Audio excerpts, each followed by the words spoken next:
Hello and welcome to Access Studio.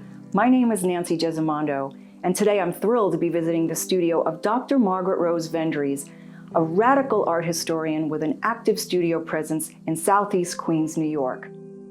Born in Kingston, Jamaica, West Indies, and raised by her grandmother, Margaret and her two sisters were brought to New York when she was 5 years old. Her family, now numbering 7 children, moved back when she was 14 to a rural parish in Jamaica, due in part to the racial unrest in the United States and the war in Vietnam. Margaret completed a BA at Amherst College, a master's in art history at Tulane University, and a PhD at Princeton University. Dr. Vendryes was professor of art history and director of the Fine Arts Gallery at York College, City University of New York, where she also served as department chair and distinguished lecturer in the Department of Performing and Fine Arts for 5 years. She was recently appointed Dean of the School of the Museum of Fine Arts at Tufts University in Boston, Massachusetts. Her career achievements include a scholar's residency at the Schomburg Center for Research in Black Culture in Harlem. Dr. Vendryes is the author of numerous publications, such as the definitive study of late African-American sculptor Richmond Bartay. A standout of her many book reviews is Fo Wilson's The Bartman Diaries, Sarah's story in her own words, and a message for today's video girls. Dr. Vendryes has professional affiliations with myriad art organizations. She currently serves on the boards of the Jamaica Center for Arts and Learning and the Leslie Lohman Museum of Art. And she is a founding member of the Southeast Queens Artists Alliance. Margaret describes herself as a hybrid professional, a degreed historian, and a visual artist. Her paintings address the concerns with representation of gender, race, and cultural identity of the African diaspora. She is best known for the African Diva project. Initiated in 2005, this body of work begins with the commercial depictions and their objectification of Black celebrities. Shown here with Ntosake Shange and her painting as an African diva at the 40th anniversary of her play For Colored Girls. The first series, Side A, is based on square format LP album covers of famous female soloists shown wearing painted African masks. The Side B series are paintings constructed with the actual wooden African masks attached to the canvas. Her work has been featured in numerous exhibitions, and her museum solo show was held at the Orr O'Keeffe Museum of Art in Biloxi, Mississippi. Some of her notable awards include Shift Residency at the Elizabeth Foundation, Art Site Grant from the Queen's Council on the Arts, and the CUNY Research Foundation Grant. Your undergraduate concentration was in art history, yet you mentioned in your CV that you studied drawing and painting with Robert Sweeney at Amherst College. How do you see him influencing your studio practice? Bob Sweeney taught me how to use the materials to become a painter. My advisor was Frank Trapp, who wrote about Delacroix.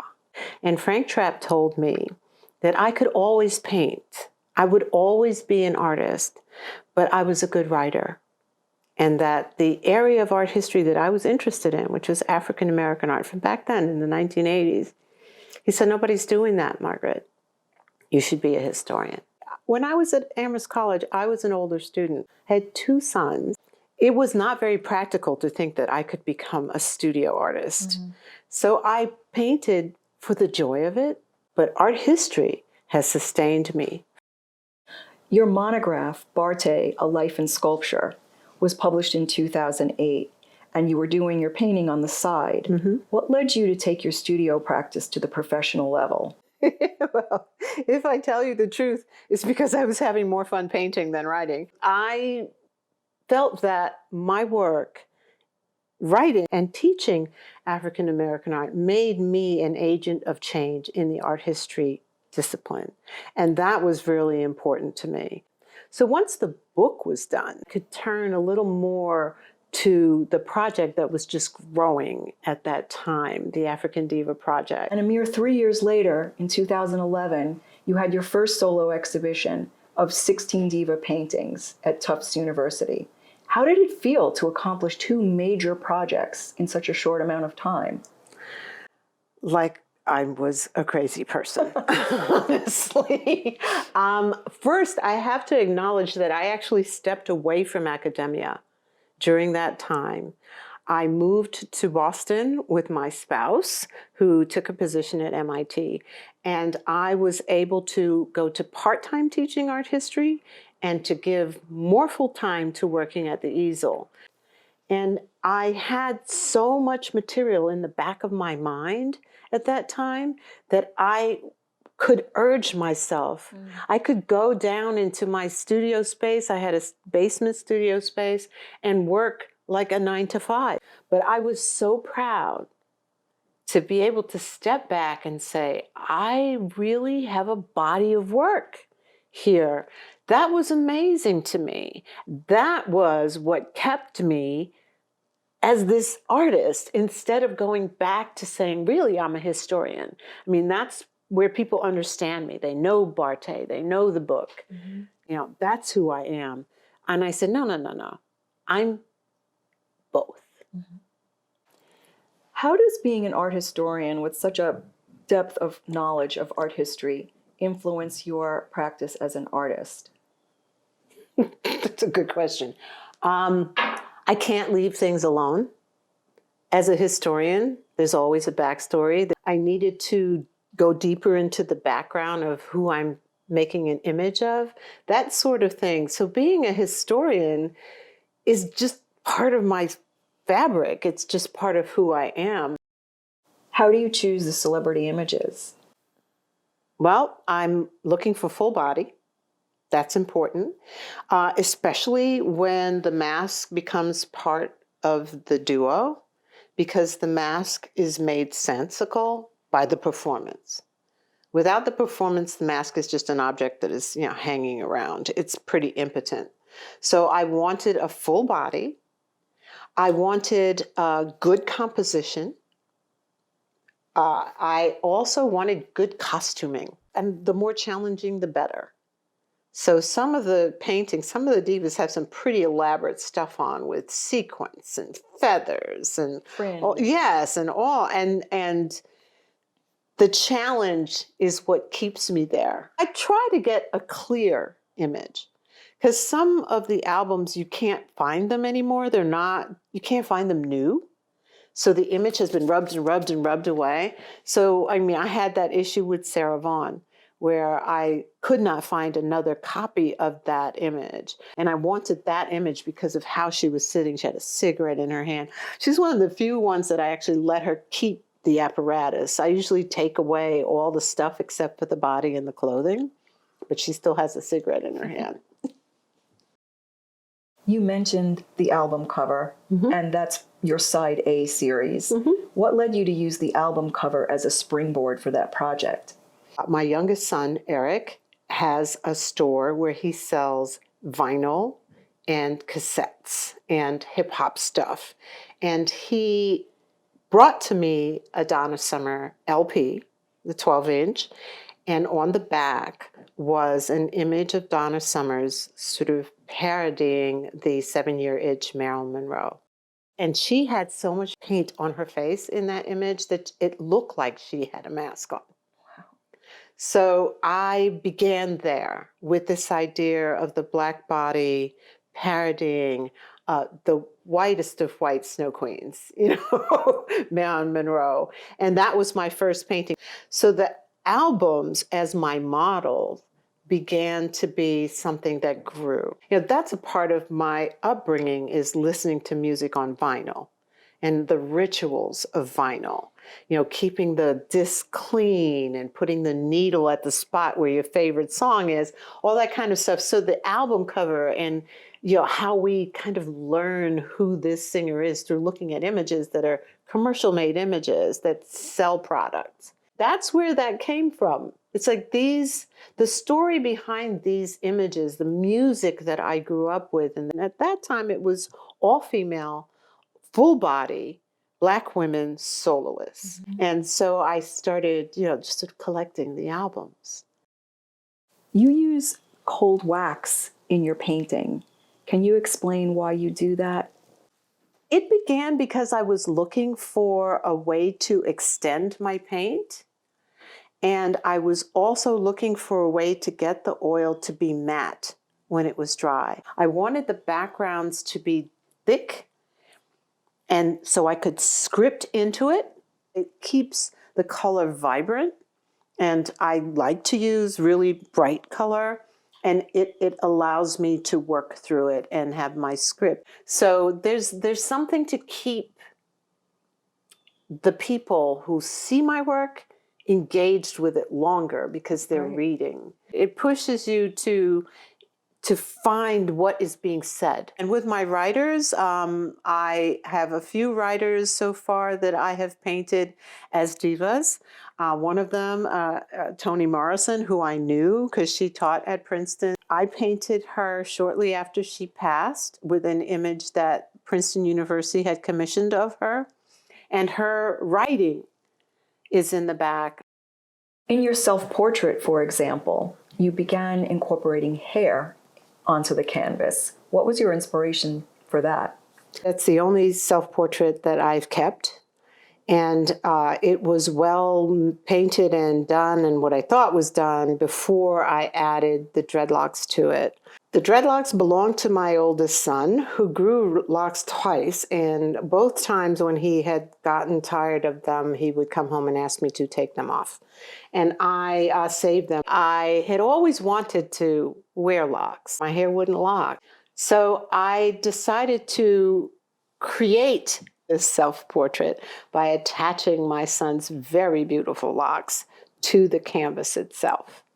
So that's kind of where it started, this whole idea of taking reality and the fabrication of reality that is a painting and pushing them together. Another series of paintings, you incorporate not only the hair, but actual wooden masks attached to the canvas. The mask, the real mask, came with me wanting my divas to be even more animated than I could make them through two-dimensional work. I saw the beauty of these objects that were carved by unnamed African men. And the whole gender bending that I do with the divas, because African women do not masquerade. There's only a handful of ceremonies that African women would actually wear a mask in Africa. And so my putting these masks actually on these women is sort of, not what is expected. It's very unexpected. I wanted them in the world, and that's how I could do it. I didn't want them to just be flat anymore. Tell me about the exclusion of your portrait of Dee Dee Bridgewater from your solo exhibition at the Orr O'Keeffe Museum in Mississippi. I was offered a solo at the Orr O'Keeffe, which is an amazing jewel box of a museum right on the Gulf Coast in Biloxi, Mississippi, and it was designed by Geary. The curator chose pretty much every painting that was already finished, and it was beautifully hung, etc. And I honestly did not realize that this painting was not chosen until I got the list. And I realized that it was because she, at that time, was the only nude, even though it's a silhouette and it's very, very black. And that it was problematic for the audience in Mississippi to deal with this pregnant nude, and she's wearing a body mask, a gold body mask. This is one of my favorite paintings. And it was the only diva that did not have a face mask on. But you could not tell, you couldn't tell, unless you knew the album, you couldn't tell that there was that any particular person's face was on there. And I still to this day am sort of not happy with myself that I didn't make more of that. I did an artist talk when I was there, and I decided not to point out what was definitely a racist decision, you know? Yeah. Because all the rest of the divas were there. I didn't want to put a damper on it. I didn't want to put a dark mark. The curator was very kind, and I was very appreciative of that exhibition, which was very well received. But later on, I started, like now, talking about how that felt to have that particular, a very, very lyrical painting omitted. And it would have been a painting that would have offered an opportunity to discuss, feelings around the Black female body being revealed in that way. It is an album cover. I mean, she was pregnant on that album cover. I didn't make it up. Which artists most inspire your work? Well, I'm assuming you're asking for beyond the actual soloist, because these women's voices very much inspire me. And when I'm painting, I am listening to the songs. I'm listening to them sing, so I know all the words. That kind of thing. But if you're talking about other artists, Yes. then I would have to say there are two main painters who I have learned a lot from. John Singer Sargent being the first one. He did state portraits, and there was something about the impact of a near life-size. I'm thinking of Madame X, who's in the Met, that really inspired me to want to go a little bit, to go bigger and to have the full figure. And then Barclay Hendricks, so African-American artist, also a portraitist. He tends to put his full figures, Black people on the canvas, also state portraits, full-bodied, with blank backgrounds and with attitude. So I learned a lot from Barclay Hendricks' practice, the way he positioned Black people within the frame. And also, I am completely taken by Jean-Michel Basquiat.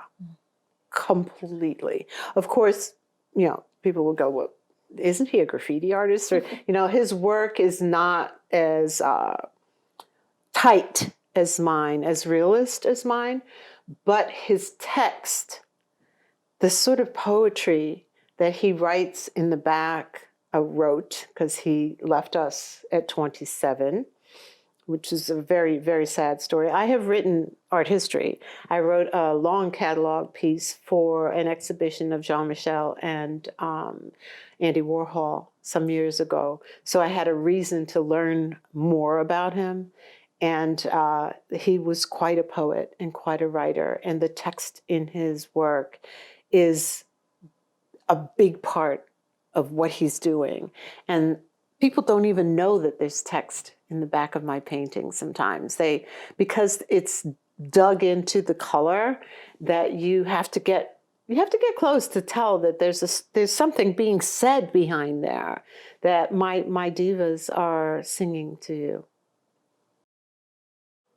You have a print series called Black Glam Legends. Yeah. Is that part of the African Diva Project? Oh, yes, most definitely. And I've had so much fun with the Black Glam Legends. I have created a diva deck of cards. Come on, I'll show you. This was quite a challenge, because the Mink campaign didn't quite use enough Black artists for a full deck of cards. So I had one heck of a good time making it happen myself. Do you play cards? I do.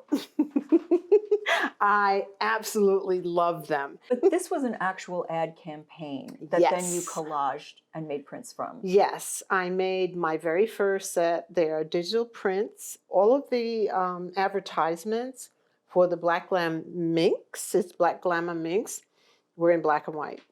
And so my masking was in color. So if you look at them, the masks are all color, and the images are black and white. There were only 8 of them.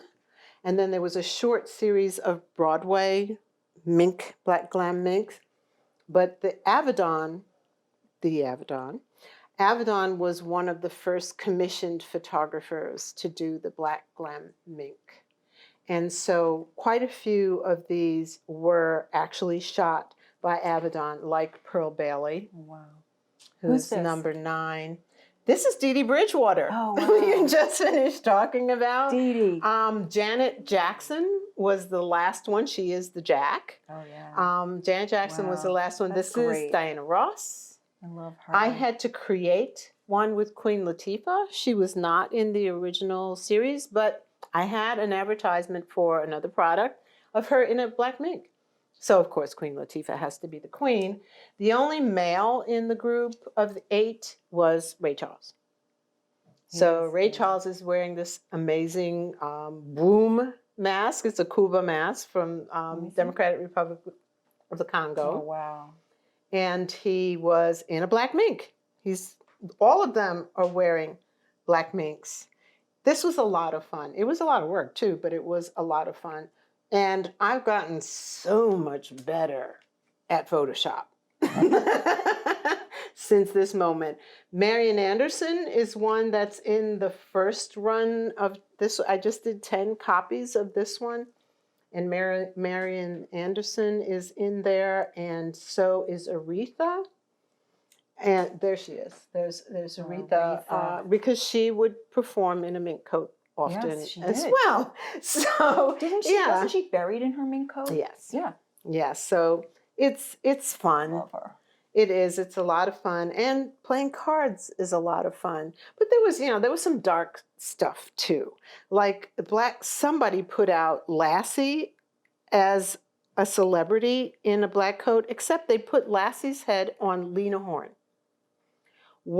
This was literally in a magazine. Oh my gosh. Lassie's head on Lena Horne. So I made this the Joker. That's great. That's so perfect. Yeah, but the thing is that I don't know why they would choose. There were many, many, many white celebrities. Why did they choose Lena Horne to put Lassie's head on? That's crazy. Yeah, it's just, So there's a lot of, there's a backstory here. There's a lot of stuff going on. I see another anomaly, and that's this card. That's me. That's me. I am asked all the time, Margaret, are you an African diva? And I always answer, I always say no. I stopped saying no.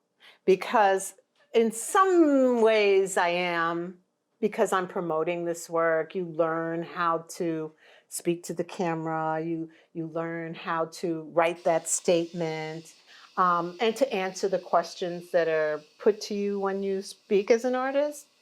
So what I did was the opposite of what's done here. This is a photograph from a photo shoot with Anthony Barboza, who's a very, very well-known black photographer. And he said yes when I asked them to come and do a photo shoot of me for new promotional stuff. So this is me in a dress that I made out of African fabric. And then I wore the very first mask that I purchased that I pointed out to you in black and white. So I reversed it from what I was doing with the cards so that my mask is in black and white. But like I said, it was only 10 decks of this. I did a second run and I omitted that. Because I still am not 100% a diva. I don't know how to do that. Okay. I don't know how to sustain it. But,